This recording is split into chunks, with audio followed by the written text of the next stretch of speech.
El 10 de marzo se cumplieron 2 años desde que la OMS, la Organización Mundial de la Salud, declarara la COVID-19 como pandemia global. En ese momento se habían registrado 118.000 casos, unas 4.300 muertes en 114 países. Era la primera pandemia por coronavirus y junto a la declaración, la OMS expresaba su preocupación por la inusitada rapidez con la que se expandía el virus y la falta de acción para frenarlo. Justo 2 años después, Europa y España se disponen a pasar página de una pesadilla que ha causado, según el recuento de la OMS, 450 millones de infectados y casi 6 millones de muertes. En esas cifras van incluidos 11,2 millones de contagios y 101.135 muertes que corresponden a España. Hoy tomamos el pulso de las consecuencias de esta situación, de esta pandemia global, como decimos aquí en Ciudad Real, hablando con las rastreadoras enfermeras que llevaron toda esta situación, con la unidad de enfermos críticos, la UCI, con un epidemiólogo, con la propia gente de la calle, con una psicóloga y también con un oftalmólogo, porque parece que la visión nos ha causado estragos en estos 2 años. Bueno, pues como os digo, que también tenemos pacientes críticos en la reanimación de quirófano, en la UCI, que contamos con 24 camas abiertas, en la UCA y en el hospital oncomatológico, que son unidades similares a esta. La UCI y la REA son unidades más preparadas porque son unidades que siempre han estado ahí. Sin embargo, la UCA y la oncomatológica pues son unidades que hemos creado a partir de la nada con la intención de recibir un mayor número de pacientes. Y como os digo, hemos pasado de tener 21 pacientes críticos hasta 74 ingresados a la vez y muchos casos, por supuesto, muchos más de 100 casos de pacientes intubados, que bueno, que un porcentaje importante han salido adelante y otros, por supuesto, pues claro que se nos han quedado en el camino. Bueno, pues en los pacientes críticos nosotros ya no tenemos pacientes con distrés respiratorio por COVID, la verdad. Ya llevamos unos meses que la situación está mejorando y ahora en estos momentos nos sorprendemos a nosotros mismos cuando decimos que no tenemos pacientes COVID positivos. En realidad hay algunos pacientes que tienen PCR positivo, que es diferente, que no vienen por cuadros respiratorios, sino que vienen por otra causa, como puede ser un infarto o una hemorragia cerebral, y como ahora a todos los pacientes se le hace sistemáticamente una PCR para intentar ubicarlos en un sitio o en otro y evitar de esa manera contagiar al resto de los pacientes, pues algunos de esas PCR son positivas, por lo tanto los tratamos con aislamiento, pero no tenemos distrés respiratorio como en la fase más aguda. Ese periodo ha pasado, menos mal. Y bueno, pues yo creo que hay muchas cosas que nos han ayudado. Lo primero, la vacunación masiva, está claro, ha sido muy importante. Lo segundo, bueno, pues la gente que también se ha contagiado, que ha hecho como la vacuna natural, ¿no? Que ha habido mucha gente que ha enfermado. Y luego también muy importante, pues nuevos tratamientos que no fueron los iniciales, que no teníamos mucha idea de para qué servían, sino ahora tratamientos efectivos. Han salido anticuerpos activos que se pueden utilizar en pacientes que tienen las defensas muy bajitas o que no tienen respuesta inmune, y a esos pacientes inmunodeprimidos, que son pacientes seleccionados, cada vez más amplio el grupo, se les ponen anticuerpos activados, que por lo tanto el sistema inmunitario no los tiene que producir, que el suyo es deficiente y le ayudan a luchar con la enfermedad en una fase muy precoz. Por lo tanto, eso hace que no lleguen a desarrollar enfermedad grave y que no necesiten ingresar en UCI. Además de estos tratamientos orales, también, o sea, intravenosos, hemos conseguido o ha salido un nuevo fármaco oral, que sabéis que ahora se está empezando a utilizar, que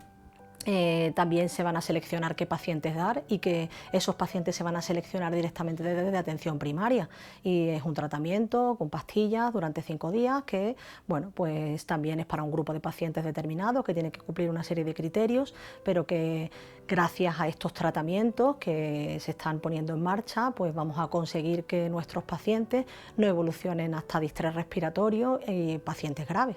Incluso ese grupo de pacientes que estaba con defensa, con un sistema inmunitario más deficiente,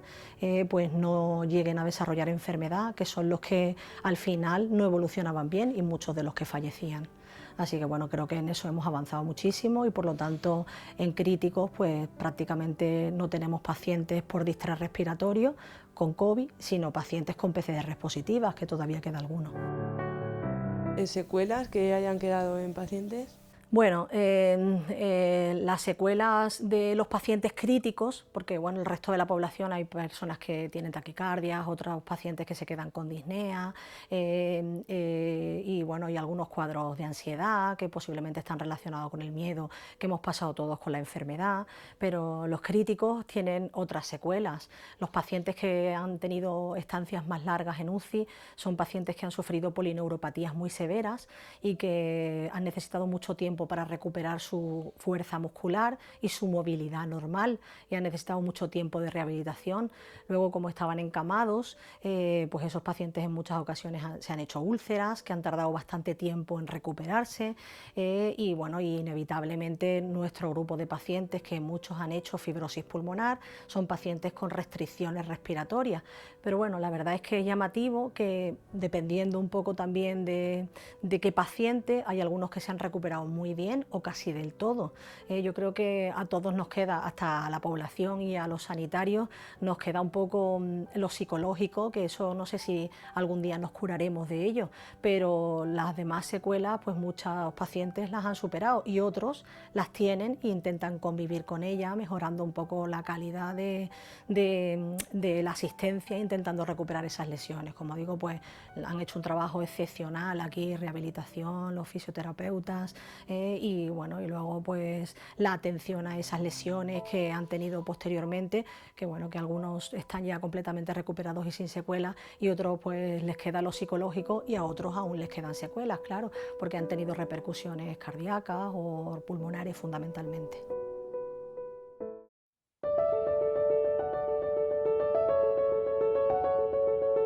El virus sigue con nosotros. De qué manera es lo que tenemos que vigilar, y de momento tenemos aquí una cobertura muy alta de vacunación que nos están protegiendo, y lo que tenemos que hacer a partir de ahora es, desde mi punto de vista de epidemiólogo, es vigilar de cerca el virus y seguir estudiando el nivel inmunitario de la población y la necesidad o no de seguir poniendo vacunas y actualizándolas. Solamente había dos medidas que podían ayudarnos de forma eficaz o efectiva, y era la vacuna y los antivirales. Los antivirales no han aparecido, o lo que ha aparecido no es realmente algo que nos vaya a solucionar mucho, y la vacuna sí, la vacuna ha sido un milagro. Y si no fuera por la vacuna no sé en qué situación estaríamos, porque siempre hemos estado en manos del virus.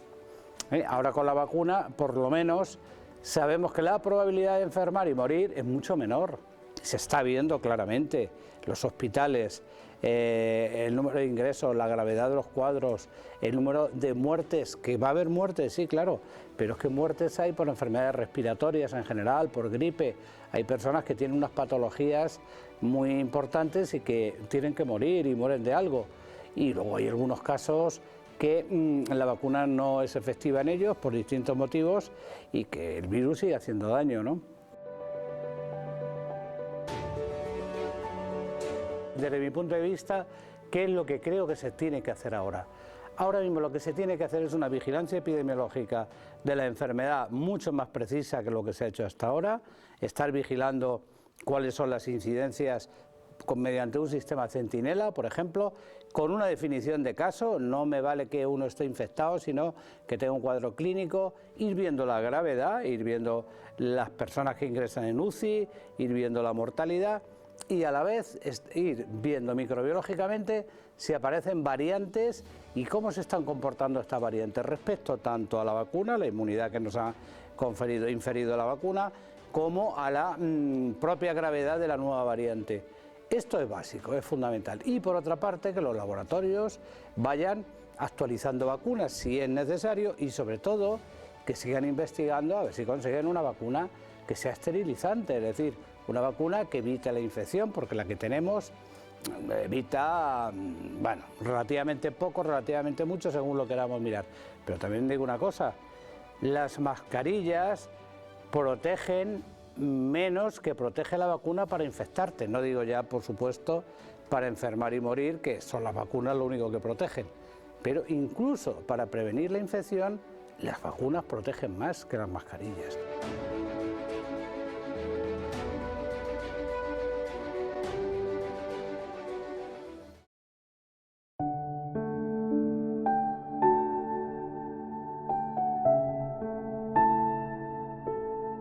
Bueno, pues la situación ha cambiado bastante, ha entrado en vigor un nuevo protocolo que exime de aislamiento en casos positivos leves, con sintomatología leve, con lo cual nuestra labor también ha cambiado radicalmente. Antes teníamos un volumen muy grande de llamadas, de personas a las que confinar, indicaciones que dar, y ahora hay muchas menos pruebas que se realizan, porque ya solo se realizan en casos muy puntuales, y solo son indicaciones de pues, extremar precauciones, no es necesario un aislamiento estricto. Entonces el volumen ha bajado bastante y la labor es ya más educación para la salud de la población, no es confinamiento tan estricto.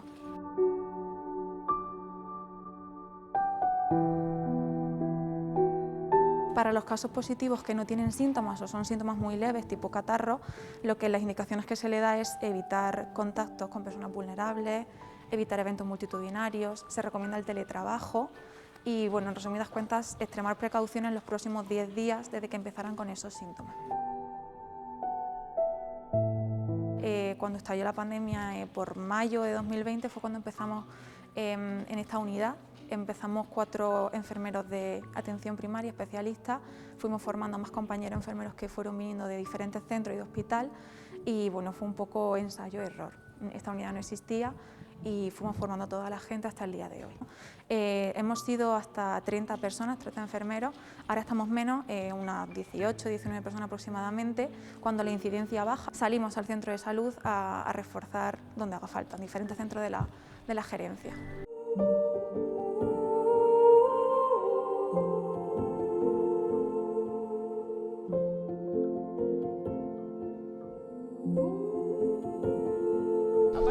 Del COVID, un poco qué balance hace, cómo ha cambiado la vida, en su opinión. A ver, yo creo que ha cambiado tanto a nivel de relacionarnos socialmente como a nivel de las tiendas, o sea, no sé. Por ejemplo, ahora sin mascarilla, ¿cómo te sientes rara, no? Yo la verdad es que sí, me siento rara y según para qué sitios me la pongo porque me siento insegura, pero supongo que al final lo único que hace falta es tiempo para volver a retomar quizá la confianza de lo que está pasando y lo que no. Bueno, desde que estaban las mascarillas quitadas y todo eso, pues bastante mejor, es que las mascarillas eran bastante molestas. Y en vuestro caso, gente joven, ¿os han robado un par de años?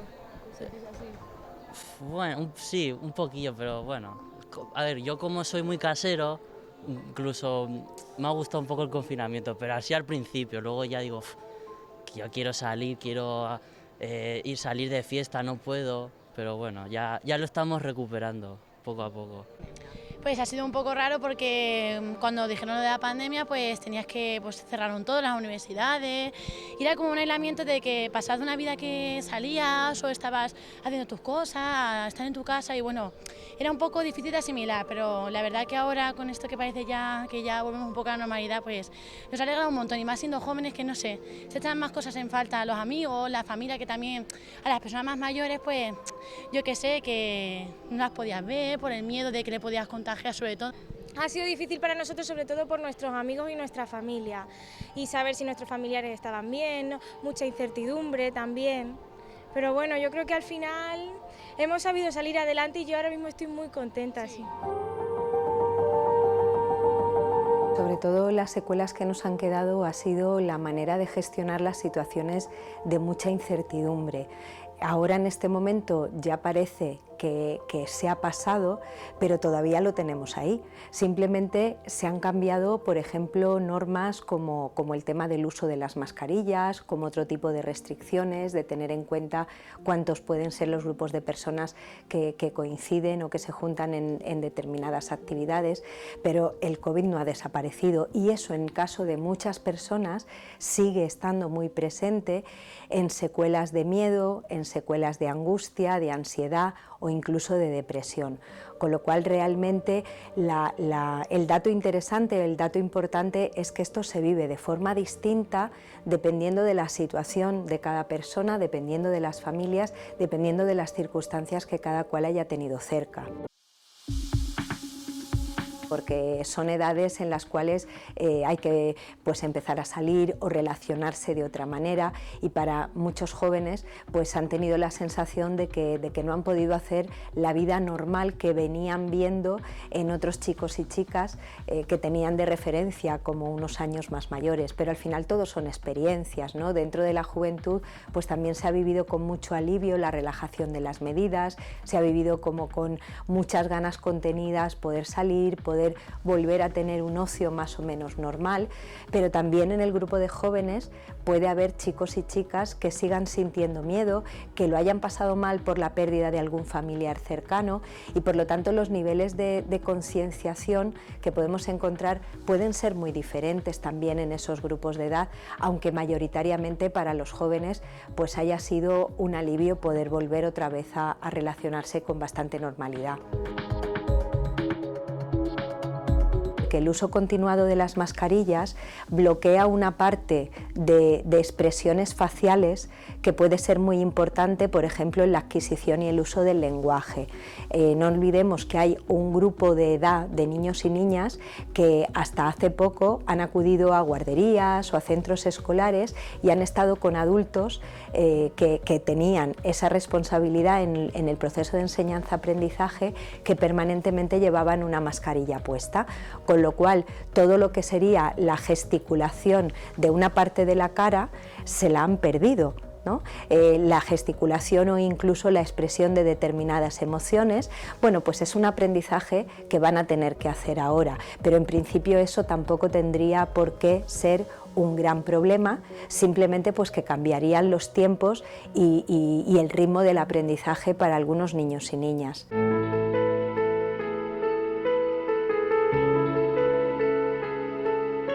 Para muchas personas mayores ese miedo ya no va a desaparecer y de hecho si vamos por la calle o estamos en algunos espacios abiertos vemos a mucha más gente mayor que sigue haciendo uso de las mascarillas que por ejemplo gente más joven, ¿no? Porque para ellos les va la vida, casi en algunos casos de manera literal, pero también hay gente mayor que tiene el pensamiento contrario, decir, bueno, pues también pase lo que pase y quede el tiempo que quede, voy a estar tranquilo y relajado, y tampoco es lo mismo las personas mayores que siguen estando en su entorno o las personas que están en centros residenciales o en centros de mayores, donde ahí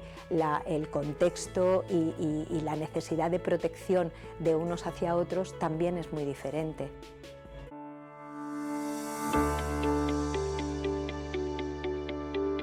La verdad es que me da mucha pena que después de 2 años y con lo que hemos aprendido,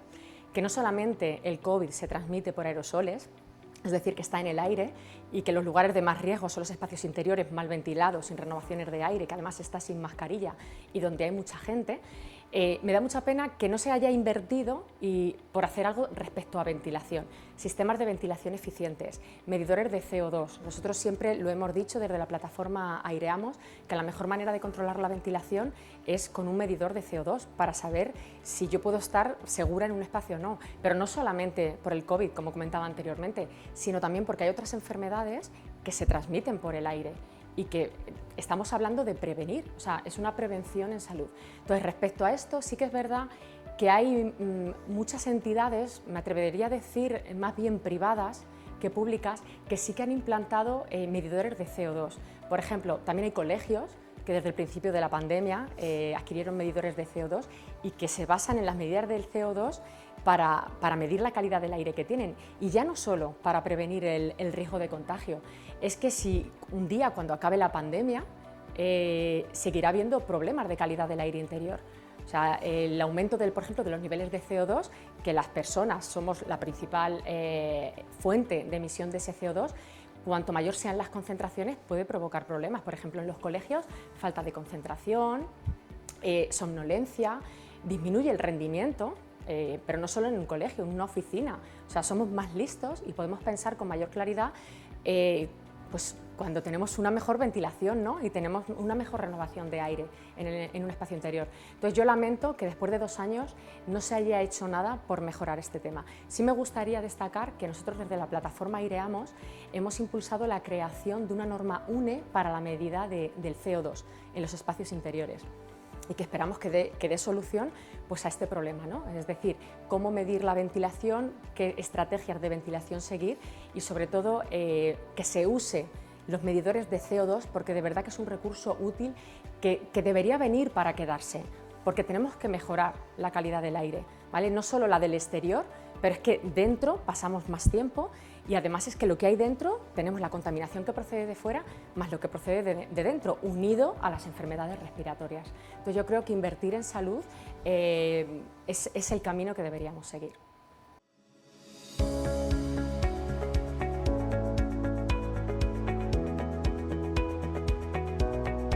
¿Cómo has vivido estos años de COVID? Pues mira, yo lo he vivido bastante, me he sentido muy rara, porque claro, esto vivirlo no es normal y ahora que hemos vuelto a la normalidad, digamos, entre comillas ya, porque veo que la gente la sigue llevando y todo eso, pues veo hasta qué punto, ¿no?, se ha quedado eso en la gente y entonces yo en mi caso estaba deseando que las quitaran, porque ya 2 años igual, pues creas que no, pero sí que afecta y lo veo que aunque ya ha avanzado, pero va a costar volver a la normalidad, aunque digan que sí. Pues hechos polvo, yo por lo menos, porque quizás es de las pocas veces que he salido de mi casa, o sea, que yo llevo 2 años y mi mujer y yo, porque mi mujer es de riesgo, y ya te digo, pues, hechos polvo, ¿qué quieres que te diga? Pues bueno, yo tengo un negocio y se ha notado bastante, van las cosas un poquito mejor, pero la gente tiene todavía muchísimo miedo y no reacciona todavía como yo creo que deberíamos de reaccionar.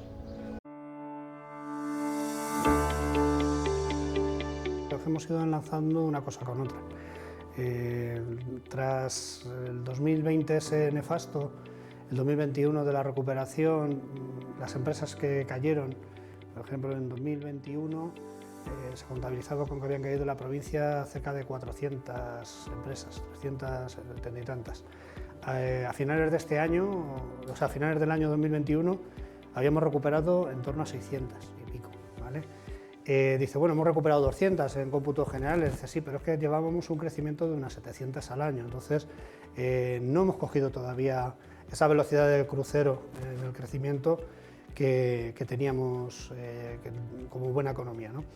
Realmente es que nos ha pillado muchos cambios, estábamos ya en una época de cambio. Ten en cuenta que estamos en una provincia en la que nuestros municipios pues, se sientan en negocios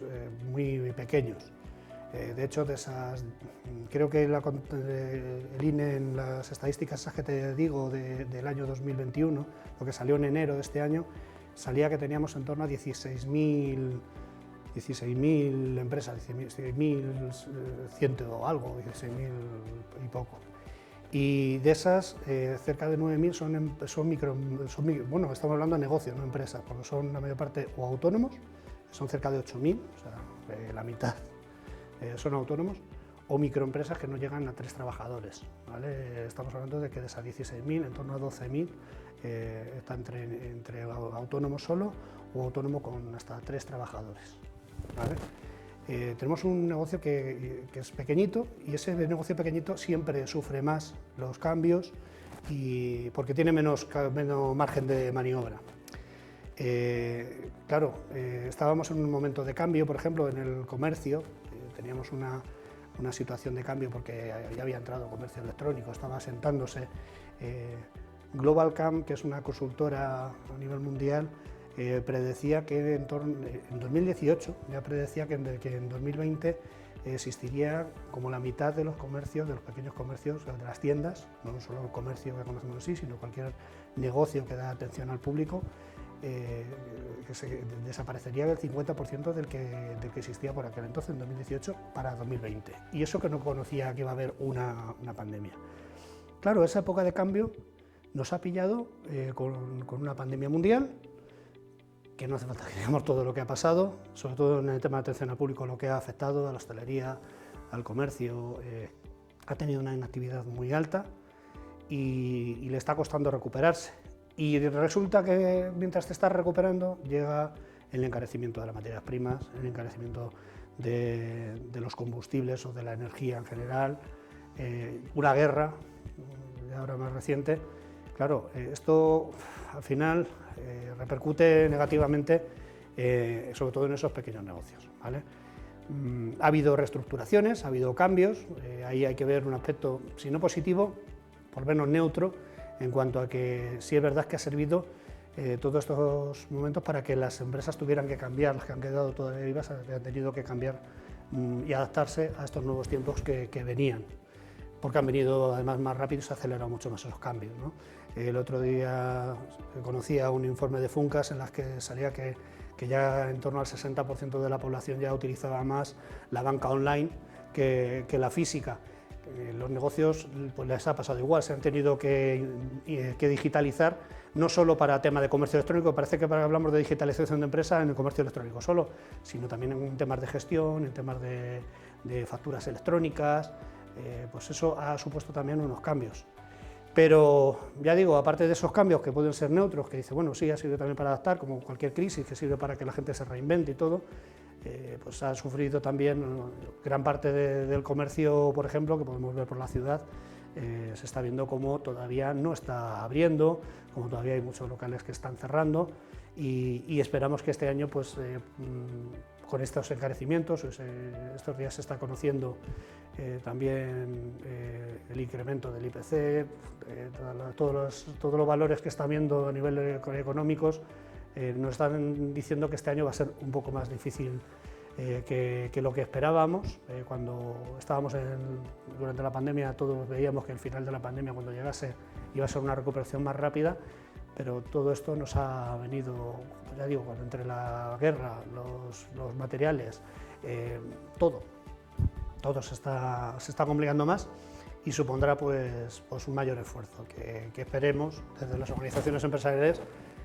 tratar de ayudar, y esperamos también que la administración en eso pues quiera también echarnos un cable, ¿no?